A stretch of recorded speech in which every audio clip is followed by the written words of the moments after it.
Okay.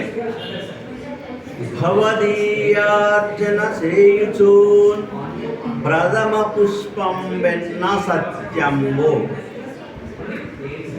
రెండవ పుష్పంబు దయాగుణం అతి విశిష్టం, ఏకనిష్ట సమోత్సవ సంపత్తి. తృతీయ పుష్పమది భాస్వద్భక్తి సంయుక్తి, యోగ విధానం పవిలేని పూజల మదింగైంకోవు సర్వేశ్వర. సర్వేశ్వర అంటే ఓ వెంకటేశ్వర అన్నట్టు.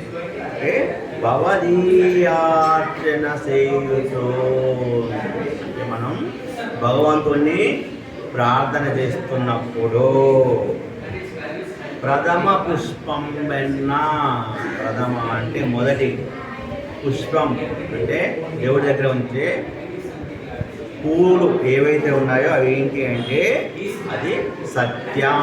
మన మనసులో సత్యం అనేది, ఎప్పుడు సత్యం మాట్లాడేవాడు ఉంచే పుష్పం సత్యం అనేది ఉండాలంటే. తర్వాత రెండవ పుష్పంబు దయాగుణం. రెండవ పుష్పం ఏంటిదంటే జాలి, దయ, కరుణ అనేవి ఉండాలి.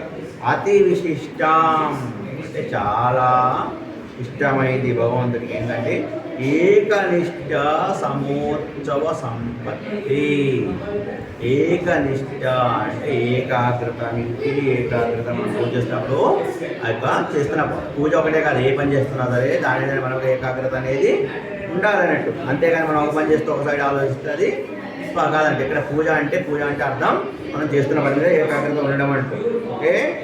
తృతీయ పుష్పం అది మూడవ పుష్పం అది అన్నట్టు భాస్వద్భక్తి సంయుక్తి, అవి మాత్రమే భగవంతుడికి ఇష్టమైనట్టు. ఓకే. తర్వాత యోగ విధానం అవి లేని పూజల. ఈ మూడు లేకుండా నువ్వు పూజ చేస్తున్నప్పుడు ఎంతసేపు చేశాను, గంట సేపు చేశాను, 2 గంటలు చేశాను, లేదా ఎక్కువ ఖర్చు పెట్టి చేశాను, ఇవన్నీ అవసరం లేదు. భగవంతుడి దగ్గర కూర్చున్నప్పుడు మనకు కావాల్సినవి సత్యం, దయాగుణం, ఏకాగ్రత. ఈ మూడు లేకుండా కనుక పూజ చేసినట్లయితే వాటిని నువ్వు పూజలు మదింగైంకోవు, అలాంటి పూజలు నువ్వు తీసుకోవు కదా ఓ సర్వేశ్వర అని భావన.